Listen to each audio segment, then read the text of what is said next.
Sveiki, mėly žiūrovai, prieš jūsų akis ant mano darbastalio yra Accuface C220, kurio apžvalgą galite rasti mano Facebook ir YouTube kanale. Taip galėsite susipažinti, jeigu nespėjote to dar padaryti su šiuo aparatu, tai yra galėsite pamatyti, kokius komponentus naudoja gamintojas, taip pat visą konstrukciją, struktūrą, kaip kas veikia. Taip aš prabėgomis stengiausi parodyti ir supažinti jūs savo darytoje apžvalgoje. Ir kaip ir kiekvieno aparato, kurio apžvalgą darau, dažniausiai aš juos gaunu ne apžvalgoms, o servisui. Tai apžvalgos būna po to arba serviso etape. Taip ir šis aparatas nėra išskirtinis ir jis yra pas mane patekęs su šiokiamis tokiamis problemomis, kurios ne visos buvo akivaizdžios, tačiau nuodugnesnės diagnostikos ir testavimo būdu buvo išaiškintos ir šiuo metu kaip tik esu tame etape, kuomet atliksiu jau tos finalinius remonto darbus. O prieš tai bandysiu jūs supažindinti aplamai su tą istoriją, kas ir kaip yra ir kokie įrankiai padėjo išsiaiškinti bei nustatyti defektą. Taip pat su kokiais sunkumais tenka susidurti, atliekant serviso darbus štai tokiam aparatui. Ir apie viską pabandysiu papasakoti iš eilės.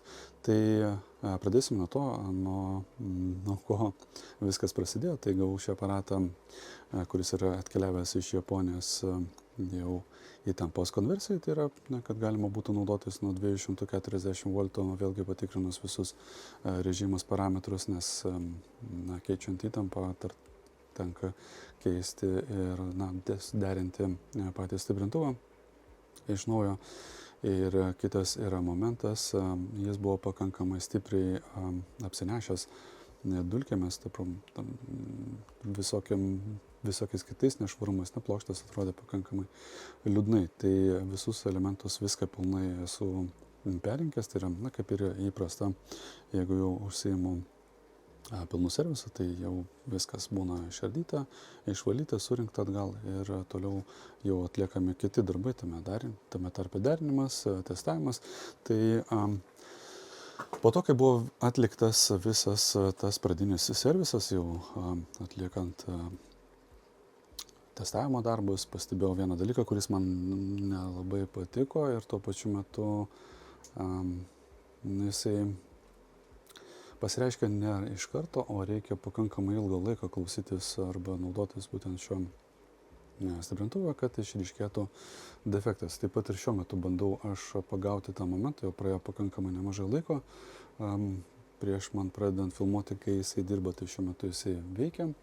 Matosi, yra pajungta visa įranga.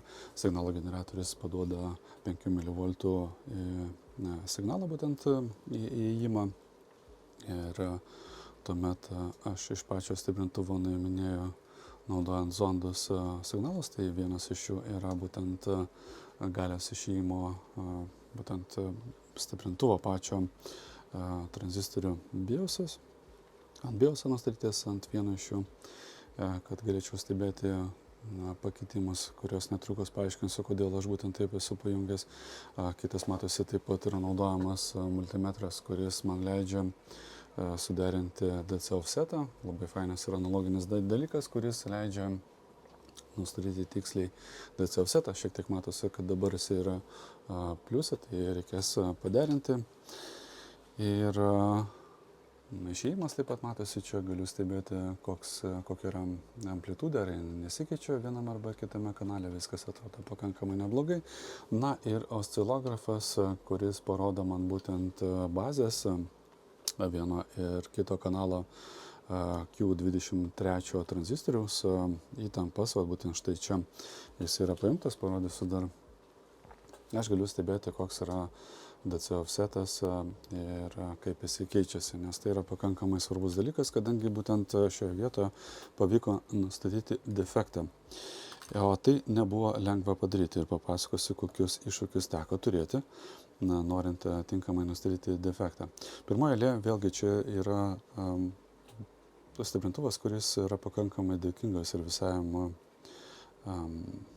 darbui, sąlyginai dėkingas, nes tu realiai gali išimti modulius ir juos arba sukeisti vietomis, kadangi jie yra abu vienodi vieno ar kito kanalo, arba išimti vieną ir palikti kitą. Tai reiškia, kad stiprintuvas gali veikti tik tai su vienu moduliu, žinoma, veiks tik tai vienas kanalas ir taip yra pakankamai nesudėtinga nustatyti defektą, kuris atsiranda praėjus kažkokiam laikui, kuris vėlgi nėra fiksuotas, nes kai jis atsiranda, tu realiai turi nedaug laiko bandyti įsiaiškinti tą problemą, nes ilgiau paliekus tokie būsenai gali prisidaryti kur kas daugiau problemų, negu šiuo metu jau yra.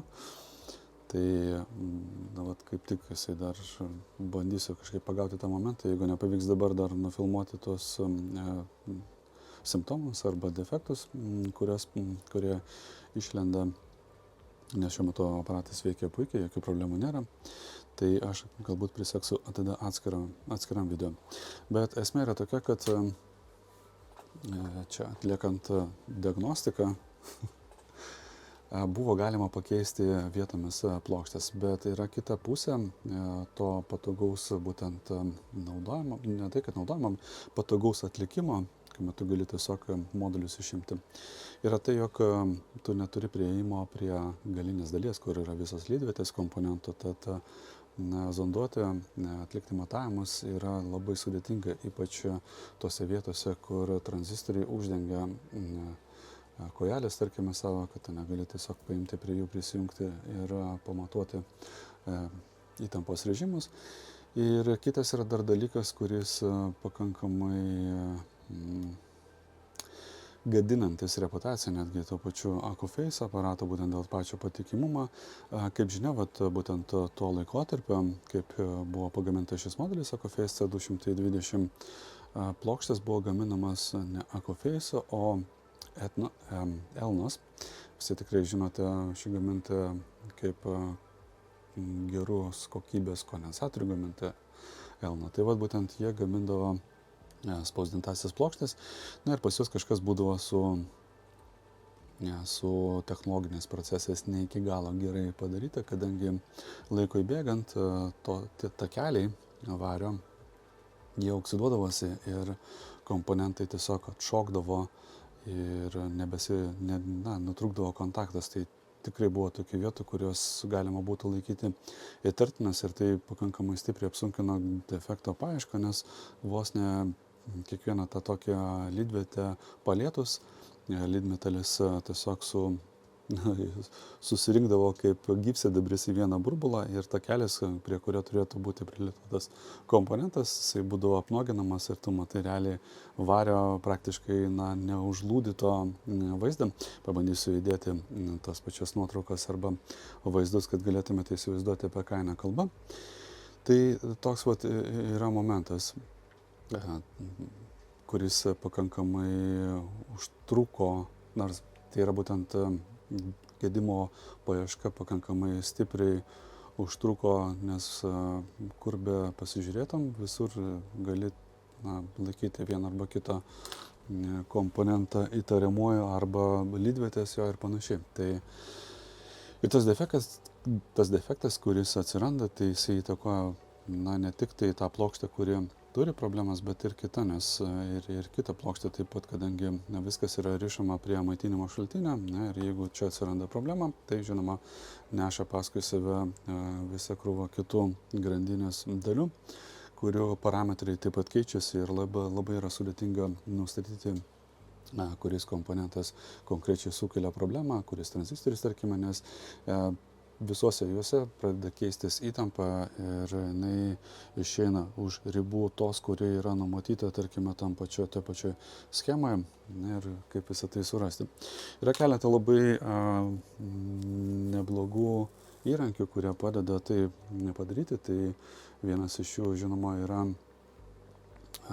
component checkeris. Oscillografai kaip tik turi tokią funkciją, kuri leidžia atlikti matavimus komponentų pasyviam režime, taip tausojant stiprintuvo visą, sakykime taip, kitus komponentus, nes tu gali bandyti nustatyti pasyviam režime aktyvių komponentų voltamperinės charakteristikas ir jos nesikeičia ir panašiai. Tai būtent šiuo atveju man pavyko nustatyti ir parodysiu aš jums, kaip visą tai atrodo.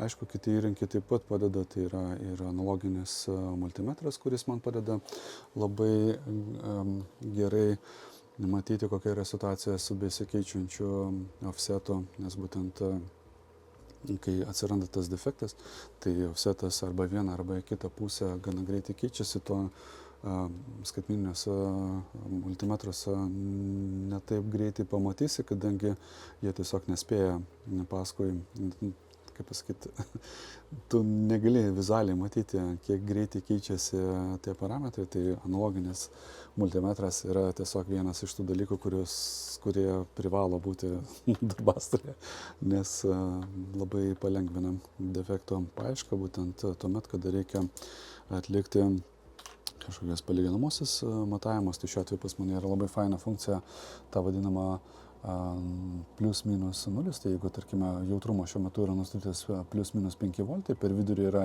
lygiai 0 ir jeigu pas mane, tarkime, nueina įtampa į pliuso dalį, tai aš šiuo metu, kaip ir esate, kaip matote šiuo metu ekrane, yra būtent kiek čia palaukit, gaunasi 1,2 volto DC offseto yra pliuso, jeigu nueitų į minusą, tai čia būtų irgi matoma pagal tą sritį, gana greitai keičiasi. Bandysiu aš parodyti visą tą reikalą, kuomet man pavyks sulaukti, kol pradės kvailioti šis stiprintuvas. Reikia pakankamai ilgą laiką laukti, nes kartais tenka 10-15 minučių, kartais tu turi praleisti vos ne 3 valandas, laukdamas, kol jisai pradės kvailioti, nes tol, kol tai, kaip pasakyti, tol, kol tu nematai tų problemų, tai visi komponentai atrodo veikia gerai ir tie elektriniai parametrai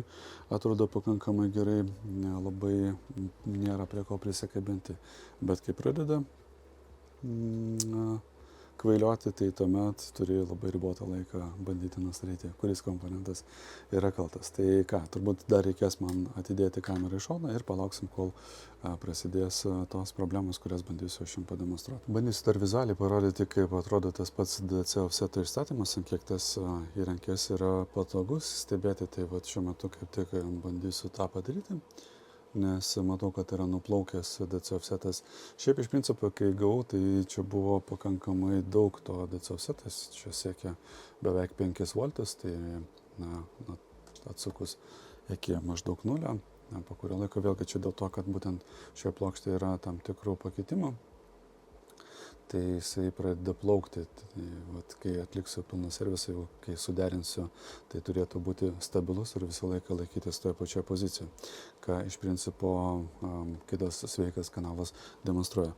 Tai šiuo atveju pabandysiu aš jums parodyti, kaip tai atrodo. Tai vat, kaip tik esu pasidėjęs dabar jau atsuktuvą prie vieno iš potenciometrų paderinimo.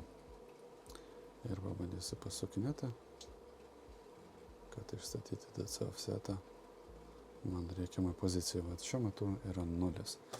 Tai vėlgi čia gali būti tas nedidelis DC offsetas, kadangi mes vis tiek turime išėjime skiriamosios kondensatorius, kurie blokuoja DC ir paleidžia tik tai kintamą srovę.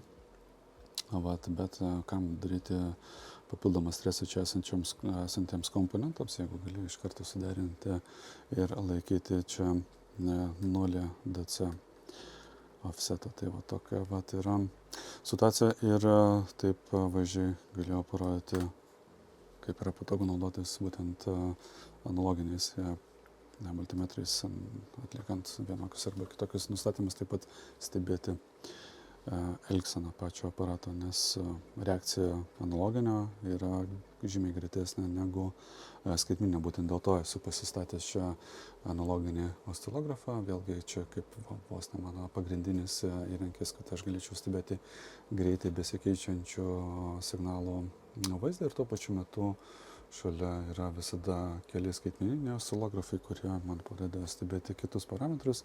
Štai ir turime pasirodžiusius simptomus, pakankamai ilgą laiką reikėjo laukti, jau net spėjo sutemti. Ir dalykas, kuris šiuo metu vyksta, tai išėjimo signalas matosi, kad yra išjungiamas, kadangi mes turime išėjimą pakankamai stiprų DC offsetą. Tam, kad apsaugoti kitą stiprinimo grandinę, tai yra būtent, kad neišeitų su dideliu DC offsetu signalas į galios stiprintuvą, kad vėliau neišspjautų garsiakalbių ir panašiai, nepridarytų problemų. Tiesiog mutingo rėlės atjungia išėjimą ir tuo pačiu metu mes galime stebėti, kaip stipriai keičiasi nuolatinės įtampos sudedamoji paduodama būtent į išėjimo tranzistorių bazės. Ir matosi, kaip rėlės stengiasi apsaugoti išėjimą, neleidžiant išeiti iškreipytam signalui. Tuo pačiu metu taip pat galima stebėti, kaip keičiasi nebiesas, o DC offsetas išėjime. Jis yra padidėjęs ir tuo pačiu metu tikrai nėra sveikas šioje vietoje. Toks yra simptomas. Rėlės klasė, muzika nebegrojam, stiprintuvas nueina į savotišką apsaugą.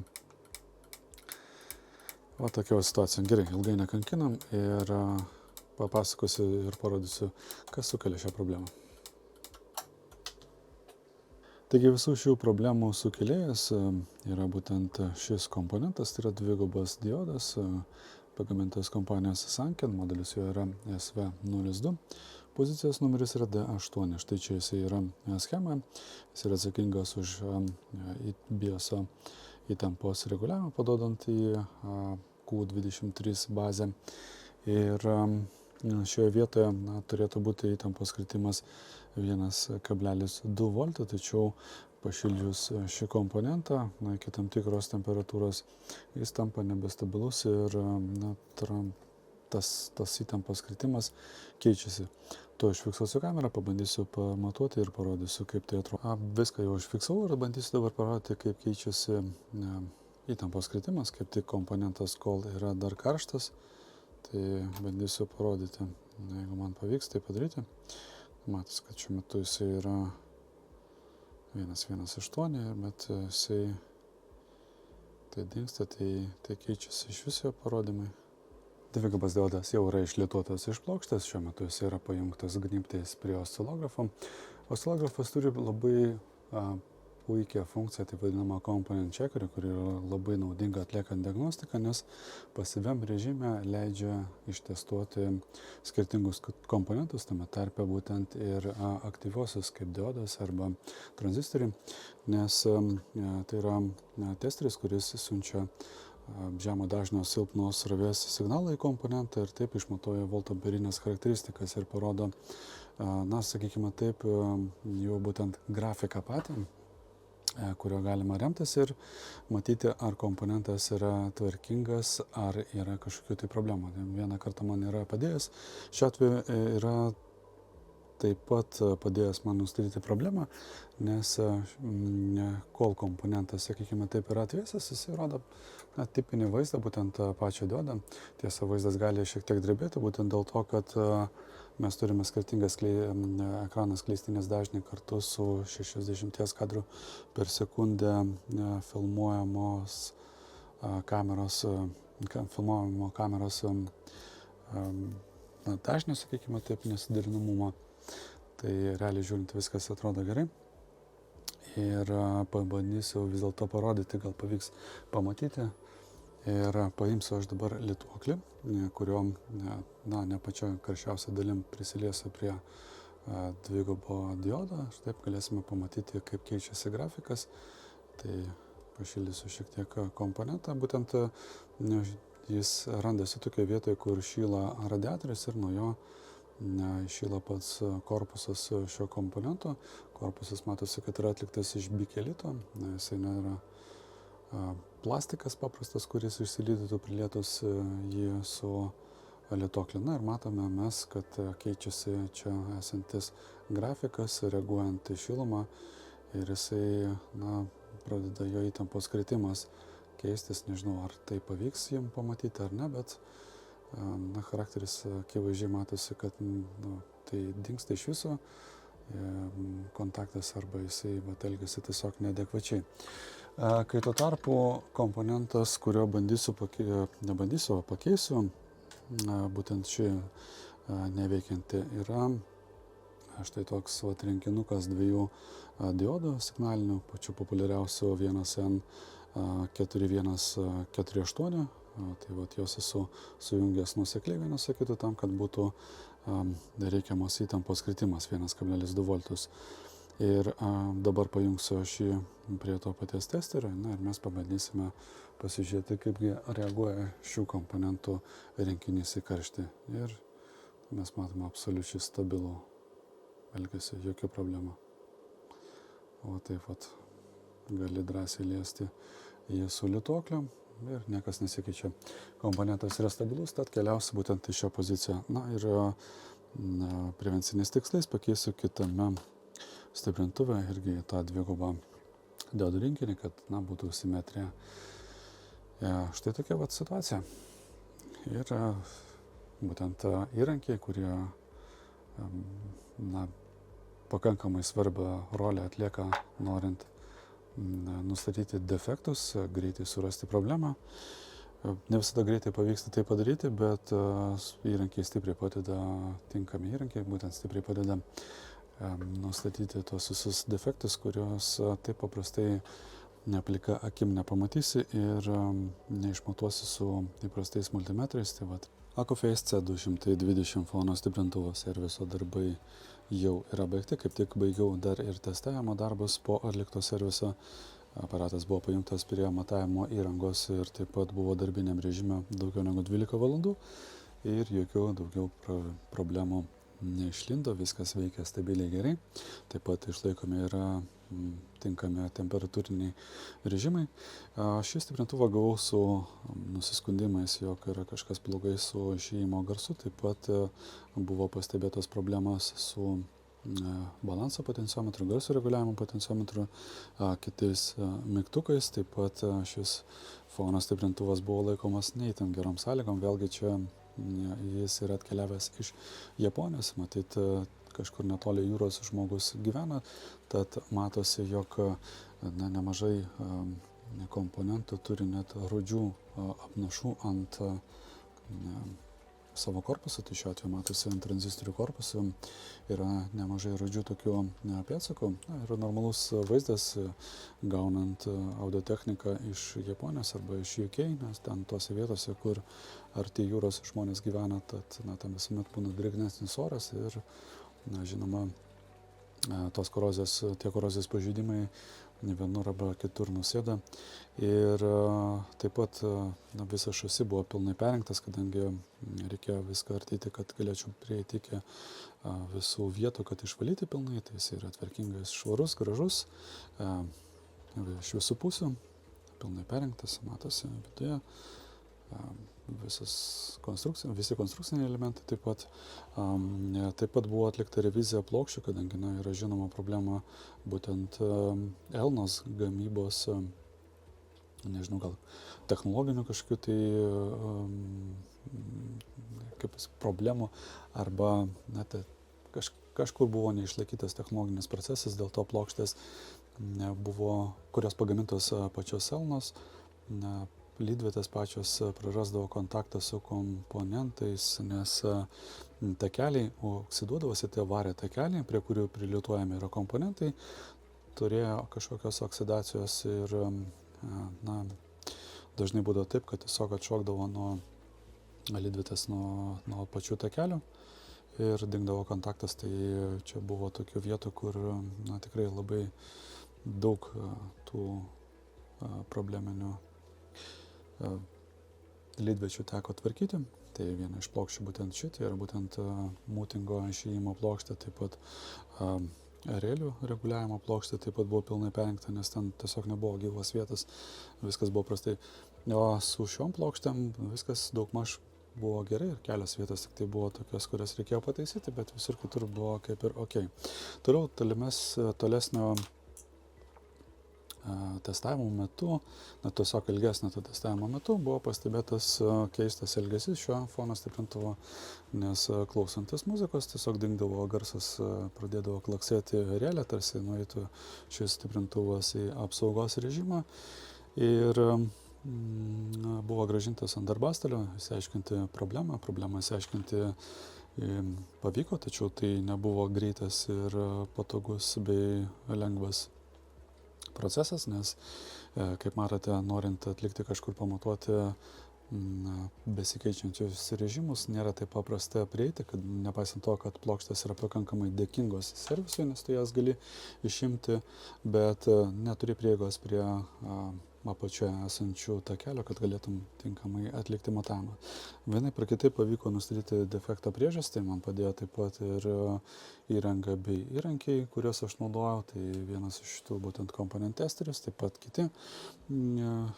kiti įrankiai leido lokalizuoti problemos vietą, po to nustatyti konkretų komponentą, kuris ir buvo atsakingas už šio defektą, kurį jau esu jums spėjęs pademonstruoti.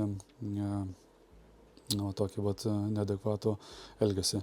Ir jo priežastimi buvo būtent šis komponentas, tai yra dvigubas diodas, kuris yra pavaizduotas schemoje pozicijos numerį D8, tai yra Sanken pagamintas SV02 diodas, kuris sušilus pradėdavo neadekvačiai elgtis ir taip keisdavo biesą, tai būtent išėjimo tranzistoriams Q23 ir kai keisdavosi įtampa paduodama į bazę būtent šio tranzistoriaus, aišku, ten velgdavo paskui save ir likusias grandinės dalis, nes tiesiog per didelė apkrova būdavo gaunama maitinimo šaltinį, kuris paskui save tapdavo ir kitus komponentus, kurie buvo maitinami šitos pačios maitinimo dalies.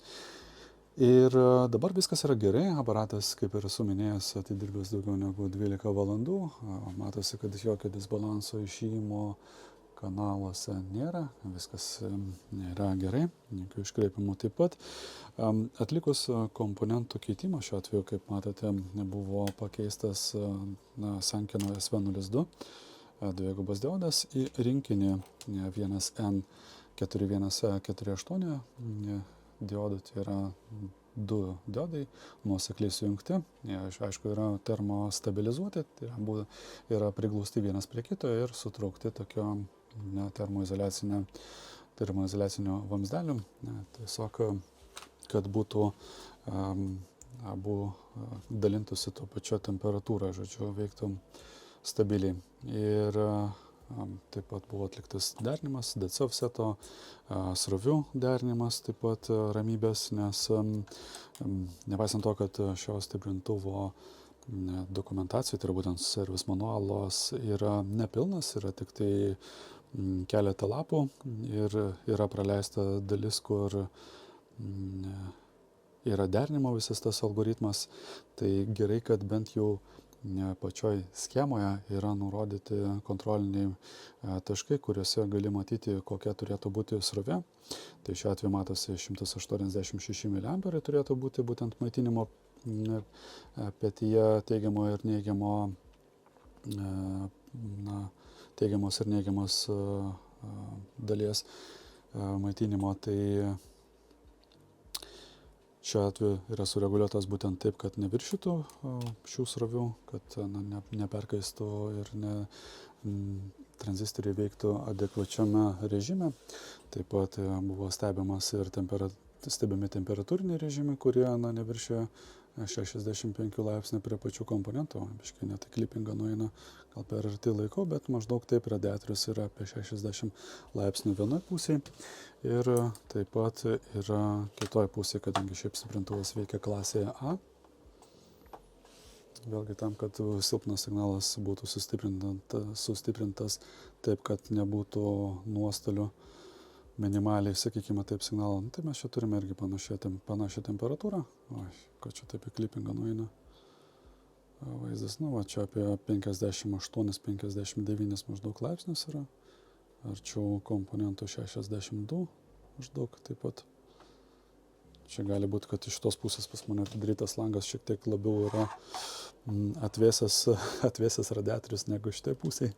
Tai ten keliais laipsniais temperatūra skiriasi, bet viskas iš principo yra gerai. Pažiūrėkime kaip čia. Nu jo, taip pat 59, 60 taip pat šito. Tai va, viskas yra gerai, dabar aparatas jau bus pilnai surinkamas ir grąžintas jo šeimininkai, kuris galės džiaugtis juo. O jums noriu pasakyti ačiū, kad žiūrėjote serviso reportažą, taip pat, kad stebite mano kanalą. Iki sekančio serviso reportažo arba apžvalgos video. Iki.